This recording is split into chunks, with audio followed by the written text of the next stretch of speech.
नमस्कार दोस्तों, आप सुन रहे हैं फाइनेंस विद ईशान। आज हम होम लोन में इस्तेमाल होने वाले एक बहुत ही महत्वपूर्ण फैक्टर को समझने वाले हैं। ऐसा फैक्टर जो चुपचाप ये तय करता है कि आपको कितना होम लोन मिलेगा। इस फैक्टर का नाम है FOIR। चलिए सबसे पहले इसकी बुनियाद समझते हैं। FOIR का पूरा नाम है fixed obligations to income ratio. आसान भाषा में कहें तो FOIR बताता है कि आपकी मासिक आय यानी मंथली इनकम का कितना हिस्सा पहले से ही तय खर्चों में जा रहा है।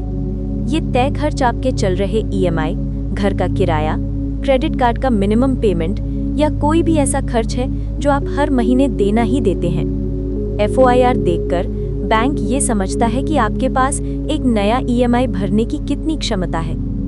अगर आपकी आय का बड़ा हिस्सा पहले से ही खर्च हो रहा है तो आपका FOIR ज्यादा होगा, और FOIR ज्यादा होने का मतलब है आपकी होम लोन पात्रता यानी एलिजिबिलिटी कम हो जाएगी। अब सवाल ये है कि FOIR निकाला कैसे जाता है। इसका फॉर्मूला बहुत आसान है। FOIR इज इक्वल टू आपके सभी तय मासिक खर्च डिवाइडेड बाय आपकी मासिक नेट आय इंटू 100। उदाहरण के तौर पर अगर आपकी मासिक आय रुपए 60,000 है और आपकी EMI व किराए का कुल खर्च रुपए 20,000 है, तो बैंक 20,000 को 60,000 से भाग देगा और 100 से गुणा करेगा। इस तरह आपका FOIR 33% आएगा, यानी 33% आय पहले से ही खर्च हो रही है। ज्यादातर बैंक चाहते हैं कि FOIR 40% से 50% के बीच रहे। अगर FOIR इस सीमा में है तो आपकी लोन एलिजिबिलिटी अच्छी रहती है, लेकिन जैसे ही FOIR बढ़ता है बैंक या तो लोन राशि कम कर देता है या फाइल रिजेक्ट कर सकता है। तो अब सबसे बड़ा सवाल, अगर FOIR समस्या बन गया है तो हम अपनी होम लोन एलिजिबिलिटी कैसे बढ़ाएं? चलिए इसे बहुत सरल तरीके से समझते हैं। सबसे पहला तरीका है अपनी टेक होम इनकम बढ़ाना। इसका मतलब ये नहीं कि आपको तुरंत बड़ी सैलरी चाहिए, छोटे छोटे सुधार भी मदद करते हैं। अगर आपको बोनस, इंसेंटिव या वेरिएबल सैलरी मिलती है और वो नियमित है तो उसे बैंक को दिखाएं। किराया, पार्ट टाइम या दूसरी किसी आय को भी दिखा सकते हैं। जैसे ही आय बढ़ती है FOIR सुधरता है और एलिजिबिलिटी भी बढ़ती है। दूसरा सबसे मजबूत तरीका है एक को एप्लीकेंट जोड़ना। अक्सर लोग अपनी स्पाउस को जोड़ते हैं, लेकिन आप अपने माता पिता या कमाने वाले बच्चों को भी को एप्लीकेंट बना सकते हैं। 2 लोगों की आय जोड़ने से FOIR कम हो जाता है और एलिजिबिलिटी तुरंत बढ़ जाती है। तीसरा तरीका है लोन टेन्यूर बढ़ाना। लंबी अवधि का मतलब है कम EMI, और EMI कम होगी तो FOIR अपने आप सुधरेगा। EMI में कुछ हजार का फर्क भी आपके लोन एलिजिबिलिटी को काफी बढ़ा देता है। इसलिए अगर आप लंबे टेन्यूर से कंफर्टेबल हैं तो ये तरीका बहुत असरदार है। चौथा तरीका है मौजूदा EMI कम या बंद करना।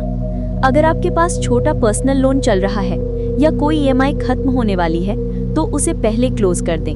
सिर्फ 2,000 से 3,000 रुपए की EMI हटने से भी FOIR बेहतर हो जाता है। क्रेडिट कार्ड के बकाया भी कम करें, क्योंकि बैंक मिनिमम पेमेंट को FOIR में जोड़ता है। एक और स्मार्ट विकल्प है स्टेप अप होम लोन लेना।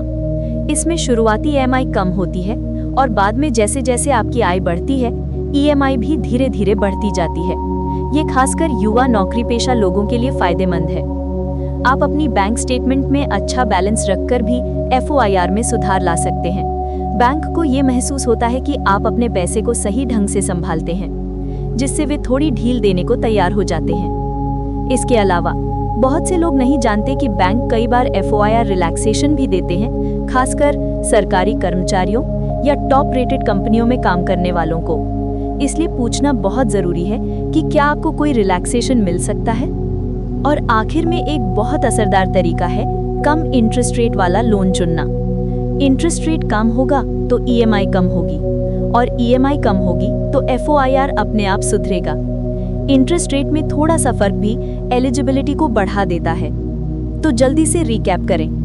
एलिजिबिलिटी बढ़ाने के लिए आप अपनी आय बढ़ा सकते हैं, को एप्लीकेंट जोड़ सकते हैं, लोन टेन्योर बढ़ा सकते हैं, EMI कम या बंद कर सकते हैं, स्टेप अप लोन ले सकते हैं, अच्छा बैंक बैलेंस दिखा सकते हैं, FOIR रिलैक्सेशन मांग सकते हैं और कम इंटरेस्ट रेट चुन सकते हैं। मुझे उम्मीद है कि ये ऑडियो बुक आपको FOIR और होम लोन एलिजिबिलिटी को आसान तरीके से समझने में मदद करेगा। अगर आपको ये जानकारी उपयोगी लगी हो तो कृपया इस वीडियो को लाइक करें, अपने दोस्तों और परिवार के साथ शेयर करें और हमारे चैनल फाइनेंस विद ईशान को सब्सक्राइब करना ना भूलें। आपका सहयोग हमें और भी सरल और उपयोगी वित्तीय जानकारी साझा करने की प्रेरणा देता है। धन्यवाद।